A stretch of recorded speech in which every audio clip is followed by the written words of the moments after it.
साथियों, जब से उत्तर प्रदेश के अंदर योगी जी की सरकार आई है तब से हम लगातार देख रहे हैं उत्तर प्रदेश के कोने कोने में कहीं पे किसी दलित को जूते में पेशाब पिलाया जा रहा है, किसी दलित पर पेशाब किया जा रहा है, कहीं पे डॉक्टर बाबा साहेब अम्बेडकर की प्रतिमा तोड़ी जा रही है, कहीं किसी युवा की हत्या कर दी जाती है, कहीं किसी बहन बेटी की बलात्कार कर लिया जाता है। आए दिन 2 नहीं 3 नहीं कई प्रकार की मार उत्तर प्रदेश के अंदर दलित समाज के ऊपर पड़ी है। ये जो मूर्ति तोड़ने की घटना है, ये डॉक्टर बाबा साहेब अम्बेडकर की केवल मूर्ति नहीं तोड़ रहे हैं, ये अपनी खींच मिटा रहे हैं। इन्हें खींच इस बात की है कि जो दलित समाज पहले अछूत कहलाया जाता था, जो हजारों साल तक इनका गुलाम रहा, जो रोज़ 15-15 घंटे काम करके पैसे नहीं मांगता था, घर के बचे हुए खाने पे ही काम करता था, आज वो दलित समाज न्यूनतम मजदूरी मांगता है। आज वो दलित समाज पढ़ लिख गया है। आज उस दलित समाज से पढ़ लिख कर डॉक्टर, इंजीनियर, जज, कलेक्टर, साइंटिस्ट, प्रोफेसर बन रहे हैं। उस समाज के लोग आज MLA, MP, मंत्री, मुख्यमंत्री तक बन रहे हैं। तो ये बात उनको डाइजेस्ट नहीं हो रही। डायरेक्ट हमला करते हैं, डायरेक्ट नहीं कर पाते तो डॉक्टर बाबा साहेब अम्बेडकर की प्रतिमा पे हमला करते हैं, क्योंकि उन्हें लगता है कि ये प्रतिमा पर जो हमला है ये दलित समाज की अस्मिता पे हमला है। और हम भी ये बात मानते हैं कि ये हमारी अस्मिता पे हमला है। लेकिन आप जिस तरह हमारे स्वाभिमान पे हमला कर रहे हैं, और केवल आप प्रतिमा नहीं तोड़ रहे, साथ ही साथ जहां हमारी बारातें निकलती हैं, कई घटनाएं, बस्ती में मूर्ति तोड़ी गई, बस्ती के साथ साथ अलीगढ़ में मूर्ति तोड़ी गई, हाथरस में मूर्ति तोड़ी गई। एक नहीं कम से कम 10-12 जिलों की घटनाएं आती। कई जगह तो ऐसा है जहां एक ही बाबा साहब की मूर्ति को 3-3 बार तोड़ दिया। ये मूर्ति तोड़ने वाले कौन लोग हैं? जब भी उसकी बारीकी में जाते हैं, कहीं ना कहीं भारतीय जनता पार्टी से तार जुड़े मिलते हैं। जहां भी बारात घोड़ी पर निकालने पे हमला होता है, चाहे बुलंदशहर में हमला हुआ हो, चाहे अलीगढ़ में हमला हुआ हो, चाहे आगरा में हमला हुआ हो, जहाँ भी हमले हुए हैं, जब भी देखते हैं कि उनके तार किससे जुड़े हैं, तो उन एटा के अंदर हुआ, उन दबंगों के तार कहीं ना कहीं भारतीय जनता पार्टी के नेताओं से जुड़े मिलते हैं। तो ये सब हो क्यों रहा है? तो एक मार मूर्ति तोड़ना, ये भी हमारी अस्मिता पे, हमारी स्वाभिमान पे हमला है। दूसरी मार हमारी बारात निकालने पे हमला, वो भी हमारी अस्मिता पे हमला है। तीसरी मार काम के बदले में पैसे मांगने पर आप जूते में पेशाब पिला रहे हो, ये भी हमारी अस्मिता पे हमला है। इससे भी बड़ा हमला तो आपने ये किया, ये हमला तो हम झेल के ही हजारों साल से झेलते हुए यहाँ तक पहुँचे। इससे भी ज़्यादा बड़ी जो समस्या आ पड़ी है वो ये है कि एक समाज, हमारे लोग 5वीं तक पढ़ के पढ़ाई छोड़ देते थे कि चूँकि नज़दीक में कोई स्कूल नहीं होता था। हमारे लोगों को हायर एजुकेशन में पढ़ने के लिए कई किलोमीटर दूर जाना पड़ता था, साधन नहीं थे।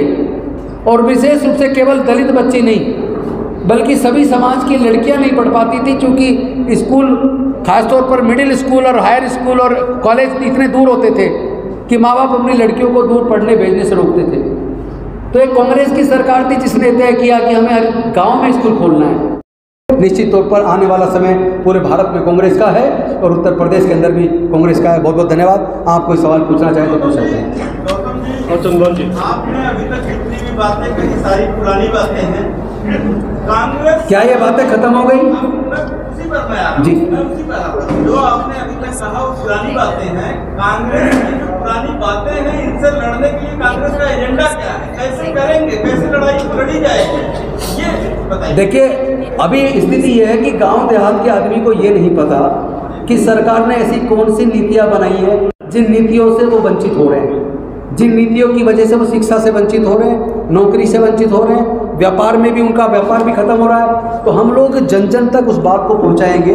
एक तो ये जो डाटा निकल के आएगा, उस डाटा से लोगों को अवेयर कराएंगे कि आपके हिस्से में क्या आया। हम उनको बताएंगे कि किस तरह 19 जुलाई 1969 को इंदिरा गांधी जी जब देश की प्रधानमंत्री थी तो 14 बड़े बैंकों को, जो बैंक प्राइवेट होते थे, गांव देहात में बैंक नहीं होते थे, लिमिटेड बैंक थे, कुछ ही बैंक थे वो निजी थे, उन्होंने उनका राष्ट्रीयकरण करके लाखों लोगों को सरकारी नौकरी का एक रास्ता भी बनाया और साथ ही साथ गाँव के किसान मजदूरों तक लोन सस्ते दर पर मिल सके उसकी व्यवस्था की, महाजनी प्रथा को खत्म किया। हम ये भी बताएंगे कि केवल कांग्रेस की सरकार थी जिन्होंने 20 सूत्री कार्यक्रम में जिनके पास खेत की जमीन नहीं थी ऐसे वंचित वर्गों को खेत की जमीन के पट्टे भी दिए, रेजिडेंशियल प्लॉट के पट्टे भी दिए। हम ये भी बताएंगे कि सूचना का अधिकार कौन सी सरकार लेके आई, हम ये भी बताएंगे right to food security bill कौन सी सरकार लेके आई, हम ये भी बताएंगे कि राइट टू एजुकेशन कौन सी सरकार लेके आई, हम ये भी बताएंगे मनरेगा कौन लेके आया, हम ये भी बताएंगे 1975 में ट्राइबल सब प्लान कौन लेके आया, 1979 के अंदर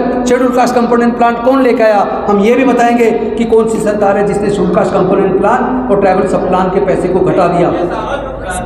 काम करेंगे आप, इसकी कोई कार्य योजना है, हम ये जानना चाहते हैं। जैसे दलितों पर उत्पीड़न हो रहा है ये आपने कहा, तो दलितों का उत्पीड़न रोकने के लिए या दलितों को जागरूक करने के लिए आपका जो विभाग है इसने क्या कार्य योजना डेवलप? हमने ये तय किया है कि हम गांव-गांव में पूरा संगठन तैयार करेंगे, गांव-गांव में कैडर लगाएंगे और कैडर लगा के साथ में उन्हें शिक्षा का महत्व बताएंगे। जो योजनाएं कांग्रेस की सरकार में बनी थी जिससे उनको लाभ मिलके एक मिडिल क्लास भारत में दलितों में से पैदा हुआ, उस मिडिल क्लास को भी खत्म करने की साजिश किसने रची है ये भी बताएंगे। किसानों की जमीन लेके किसको दी जा रही है हम ये भी बताएंगे। और हमारी जो सरकारी नौकरियों को ठेकेदारी प्रथा में देने का काम किसने किया, कौन इसको खत्म कर रहा है, हम ये भी बताएंगे। हम ये भी बताएंगे कि लेटरल एंट्री लाकर आपके बच्चों को जो नौकरियाँ मिलती थी उसको भी किस तरह खत्म किया जा रहा वो भी बताएंगे। लेकिन असली काम है संगठन का निर्माण। हम गांव-गांव में जाके पूरे उत्तर प्रदेश ही नहीं पूरे भारत के अंदर, क्योंकि मैं तो नेशनल चेयरमैन हूँ, केवल यूपी की जिम्मेदारी मेरे कंधों पर नहीं है, पूरे देश की है। हम पूरे देश का अनुसूचित जाति विभाग का पूरा संगठन तैयार करेंगे, उनको कैडर देंगे और उन सारे मुद्दों से उनको अवगत कराएंगे जिन मुद्दों की अभी तक, क्योंकि हर गाँव का आदमी हर आम छोटी से छोटी बारीकी नहीं जानता, उनको बताना पड़ेगा। तो वो कौन बताएगा, वो बताने वाले कैडराइज लोग हम तैयार करेंगे। जनगणना करवा के देखिए ये जो जाति की गणना है ना, जो राहुल जी ने संसद के अंदर आंखों में आंख डाल के प्रधानमंत्री जी से कहा था कि आप मना कर रहे हो लेकिन जाति की गणना तो हम आप ही से करवाएंगे, आखिर वो झुक गए ना। तो जाति की गणना तो शुरू होगी, नोटिफिकेशन आ चुका है। जब जाति की गणना होगी तो पूरा डाटा भी आएगा। हमने उनको बता दिया कि जाति की गणना आप तेलंगाना मॉडल पे करो, उस मॉडल में 41 पैरामीटर है, उस 41 पैरामीटर से जब जाति की गणना होगी तो ये भी पता लगेगा देश के प्राकृतिक संसाधनों में सभी वर्गों की कितनी हिस्सेदारी है, देश के व्यापार में, ट्रेड में, बिजनेस में सभी वर्गों की क्या हिस्सेदारी है, ये भी पता लगेगा। सभी अलग अलग जाति के लोग कितने ग्रेजुएट है, कितने पोस्ट ग्रेजुएट, कितने ड्रॉप आउट हो गए, और ये भी पता लगेगा कितने लोग पैसे के अभाव में पढ़ाई छोड़ने को मजबूर हो गए। जब सारा डाटा निकल के आएगा, एक्सेल हो जाएगा, उसके बाद उनकी योजना कैसे बननी है उसकी पूरी योजना कांग्रेस पार्टी ने इस पर बड़ा होमवर्क किया है, एक्सपर्ट्स कमेटी बैठी है, पूरी इस पर तैयारी चल रही है। और वो मॉडल आपको बहुत जल्दी पहले तेलंगाना में और उसके बाद आपको उसी के साथ साथ तेलंगाना के साथ साथ कर्नाटका में और उसके बाद तीसरी हमारी सरकार जो हिमाचल के अंदर है वहाँ, पहले तो जहाँ हमारी सरकार है वहाँ उस मॉडल को हम लागू करने वाले हैं। और जिन सरकारों में हमारी मिलकर सरकार है, जैसे जम्मू कश्मीर के अंदर है, झारखंड के अंदर है, तो उनके अंदर भी हम उस मॉडल को लागू कराएंगे। उसके अंदर जब वो मॉडल लागू होगा, आम लोगों को उसका लाभ मिलेगा, तो लोगों को तो पूरे देश के अंदर अपने आप लोग मांग करेंगे कि जहां बीजेपी की सरकार है वहाँ वो नहीं कर रहे हैं, वहाँ भी फिर वो काम शुरू हो जाएगा और जन जन तक जब बात पहुँचेगी